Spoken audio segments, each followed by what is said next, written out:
नमस्कार, मैं जितेंद्र चतुर्वेदी। मणिपुर पर नैरेटिव गढ़ने की कवायद तो चल ही रही है और ये कोशिश जो है ये पिछले कई रोज से जारी है। हालांकि जो लोग इस मुहिम में लगे हुए हैं उन्हें इस बात का अंदाजा नहीं रहा होगा कि मामला इस कदर उल्टा पड़ जाएगा और वो बुरे फंस जाएंगे। तब ये सवाल उठता है कि आखिर हुआ क्या। असल में ये तो आप लोग भी जान ही रहे हैं कि ये जो मणिपुर का पूरा मुद्दा है वो सुप्रीम कोर्ट इसे देख रहा है। वैसे तो इसे लेकर संसद भी गरमाई हुई है और वहां भी पूरी कोशिश है कि किसी तरीके से सरकार को कटघरे में खड़ा किया जाए। और इस बाबत आप देखिए कि कोई 21 जो एमपी हैं उनका डेलीगेशन वो मणिपुर भी गया था और वो लोग चाहते हैं कि मणिपुर पर चर्चा भी हो। हालांकि गृह मंत्री बोलना चाहते हैं तो वो गृह मंत्री को सुनने को तैयार नहीं। उनका अपना कहना है कि नहीं, प्रधानमंत्री ही इस पर बोले। अब अविश्वास प्रस्ताव आया है तो स्वाभाविक है कि प्रधानमंत्री बोलेंगे ही। लेकिन ये आप ये कहें कि ये जो दांव चला है विपक्ष ने वो उनके लिए बड़ा राजनीतिक तौर पर आत्मघाती होने जा रहा है, क्योंकि वहां फिर और बहुत सी चीजें उठेंगी। और असल में ये जो नैरेटिव गढ़ने वाली मुहिम है, यही मुहिम सुप्रीम कोर्ट में भी भारी पड़ गई कांग्रेसी को सिस्टम को। कैसे, उसी पर हम लोग बात करेंगे।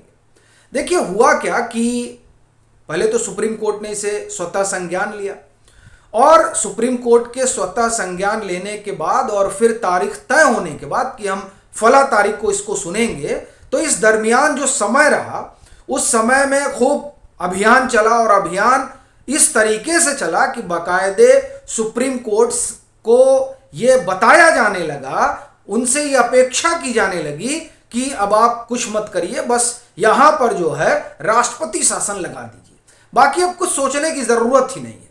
ये एक तरह से मुहिम चली। हालांकि जब 31 और 1 अगस्त को जो सुनवाई हुई, अगली सुनवाई 7 अगस्त को होनी है, तो ये 2 दिनों जो बहस चली उस बहस से एक बात तो साफ हो गई कि वो जो नैरेटिव गढ़ने में लगे हुए थे और ये विमर्श बना रहे थे कि नहीं बस अब जो है राष्ट्रपति शासन लगेगा और फिर जो है एक तरह से कहें कि नैतिक तौर पर नरेंद्र मोदी की सरकार पर दबाव पड़ जाएगा और फिर इसे लेकर हम 2024 में चुनाव लड़ेंगे। तो इस तरह की तमाम संभावनाएं तो 2 दिन की बहस में धाराशायी होती दिखी। एक और दूसरा, इनकी एक ये भी कवायद थी कि इसके जरिए जो है ये विमर्श गढ़ा जाएगा माइनॉरिटी को लेकर। लेकिन ये तमाम जो आप ये कहें कि ख्याली पुलाव पकाए जा रहे थे, उस पुलाव के दरमियान जब पश्चिम बंगाल का मसला उठ जाता है और उसमें जब राजस्थान की बात होने लगती है, तब बात जो है वो बिगड़ जाती है उनके लिए जो अभियान में जुड़े हुए हैं। क्योंकि भाई आप एक मसले को लेकर जो उड़ रहे हैं वहां पर जब और भी मुद्दे गिनाए जाने लगते हैं तब पक्ष खुद ब खुद कमजोर हो जाता है। ये बात ठीक है कि सीजीआई की टिप्पणी बड़ी तल्ख रही, लेकिन असल मसला ये है कि जो सेकुलर लंबरदार हैं, जो कांग्रेसी इकोसिस्टम के लंबरदार हैं, उन लोगों के लिए तो किसी झटके से कम नहीं था। और सबसे बड़ा झटका तो तब लगा जब सुप्रीम कोर्ट ने यह कहा, हालांकि इसमें सुप्रीम कोर्ट ने सरकार को कटघरे में खड़ा किया, लेकिन जो उसका दूसरा पक्ष है वो पक्ष मतलब मुझे ऐसा लगा कि वो बड़ा ठीक है। अब आप कहेंगे कि वो क्या था जब सरकार को ही कटघरे में खड़ा कर दिए। देखिए जो कुछ मणिपुर में हुआ स्वाभाविक है, उसकी जवाबदेही राज्य सरकार की बनती है। पर इस दरमियान जो एक चीज आई वो ये कि सुप्रीम कोर्ट ने कहा कि भाई अखबारों में इसकी खूब रिपोर्टिंग हुई है और राज्य सरकार को कुछ पता ही नहीं है। यहां से एक चीज निकल कर आई कि ये जो गोदी मीडिया का अभियान चलाते हैं ये दरअसल उनके गाल पर एक तरीके से तमाचा है। वो इसलिए क्योंकि वो तो कहते हैं कि साहब कुछ रिपोर्ट ही नहीं होता है, कुछ बताया ही नहीं जाता है, ये सब लोग जो है गुणगान में लगे रहते हैं। लेकिन अगर सीजीआई ये कह रहे हैं कि बहुत कुछ मणिपुर को लेकर लिखा पढ़ा गया है, तो इसका मतलब ये हुआ कि जो मीडिया है वो मणिपुर का मसला उठा रही, वो मणिपुर पर चर्चा कर रही। अब तब ये सवाल उठता है कि वो लोग जो एक अलग तरीके का अभियान चलाते हैं वो अब इस पर क्या कहेंगे। और आप देखिए कि इस बात पर कोई चर्चा नहीं हुई।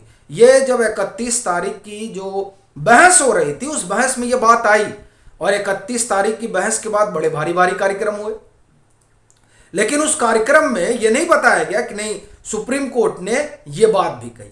और इसमें एक चीज और जो मुझे लगी कि यह बड़ी ठीक हो गई, और वो इस लिहाज से भी चूंकि देखिए क्या हुआ कि वहां कहा गया कि साहब एसआईटी बना दीजिए। सुप्रीम कोर्ट ने कहा कि नहीं, एसआईटी से बात नहीं बनेगी। सीबीआई को लेकर चूंकि उन लोगों का अपना आग्रह दुराग्रह था ही, तो एक अलग मसला है। लेकिन इसमें जो बड़ी बात हुई वो ये कि ये बात आई कि नहीं अब हाई पावर्ड कमेटी, इस तरह का संकेत सुप्रीम कोर्ट ने दिया जिसकी हम लोग कल भी चर्चा कर रहे थे। अब ये जो हाई पावर्ड कमेटी है ये तो बहुत ही ठीक है, क्योंकि इससे वो लोग जो अभियानी हैं उन्हें मौका नहीं मिलेगा, कम से कम मैं ये कहूं कि नरेंद्र मोदी को घेरने का। क्योंकि अगर आप ये मानकर चलिए अब सीबीआई जांच करेगी तो कह देंगे साहब सीबीआई तो कंप्रोमाइज्ड हो गई, वो बचाने में लगी रह गई, उसकी निष्पक्षता पर सवाल खड़ा कर देंगे। और जब इस तरह का कोई मसला ही नहीं रहेगा तब आप निष्पक्षता वाली बात नहीं कर सकते। तब तो आप ये नहीं कहेंगे ना कि नहीं अब ये बात चीजें निष्पक्ष नहीं रह गई, और इसमें राजनीति वाला मसला नहीं होगा। क्योंकि जब आप निष्पक्षता पर सवाल खड़ा करेंगे तो उसमें राजनीति करेंगे। और सुप्रीम कोर्ट का भी यही कहना है कि हम इसमें ऐसे लोग होने चाहिए जो न्यूट्रल हो, और ये ठीक रहेगा। इससे न्याय भी मिलेगा, खास तौर से जो पीड़ित हैं। और ये जरूरी भी है कि जो पीड़ित हैं उनके दरवाजे पर न्याय पहुंचे। ये किसी भी सरकार की और न्यायपालिका की ये जिम्मेदारी बनती है कि जो न्याय हो वो सर्वसुलभ। तो ये जो 2-3 बातें हुई हैं, ये 2-3 बातें खास तौर से उनके लिए बड़ा सदमा है जो इस बात में लगे हुए थे कि कुछ तो मिलेगा और उसके बाद में हम लोग अभियान चलाएंगे। हालांकि अभी भी मैं ये नहीं कहूँगा कि उन्होंने अपने अभियान पर विराम लगाया है। अभी भी वो तरह तरह से चीज़ें परोस रहे हैं और बता रहे हैं कि साहब सुप्रीम कोर्ट ने फटकार लगाई। लेकिन बड़ी चीज़ ये है कि जो राजनीति कांग्रेसी इकोसिस्टम और कांग्रेस करना चाहती थी उस राजनीति को धत्ता बता दिया गया है। ये एकदम साफ दिखाई दे रहा है, क्योंकि जैसे ही सुप्रीम कोर्ट ने ये कहा कि हाई पावर्ड कमेटी या इस तरह की कोई चीज, तुरंत सरकार ने कहा कि साहब हमें कोई एतराज नहीं, आप बनाइए। असल में ये कहकर सरकार ने खुद फंसा दिया उस पूरे इकोसिस्टम को, जो ये सोच रहा था कि हम जो है यहां पर खूब सियासी रोटियां सेकेंगे। वैसे ही जैसे संसद में ये सब बुरी तरीके से फंस गए। क्योंकि जब चर्चा होगी अविश्वास प्रस्ताव पर और उसके बाद नरेंद्र मोदी का उसमें भाषण होगा, तो वो तमाम चीजें निकल कर आएंगी जो विपक्ष के नजरिए से अगर देखा जाए तो उनके लिए ठीक नहीं कही जा सकती। हाँ, लेकिन ये जरूर है कि वो पूरा समाज जो किसी न किसी तरीके से, फिर वो चाहे मणिपुर में हो, चाहे पश्चिम बंगाल में हो, चाहे राजस्थान में हो, या देश के किसी भी हिस्से में हो, जो पीड़ित है उसके साथ इतना तो तय माना जाना चाहिए कि न्याय होगा और उसकी आवाज उस सदन के पटल से उठेगी। बाकी आपकी अपनी क्या राय है जरूर साझा करें। मतांतर से नहीं जुड़े हैं तो जुड़ें, वीडियो को लाइक करें और खूब शेयर करें।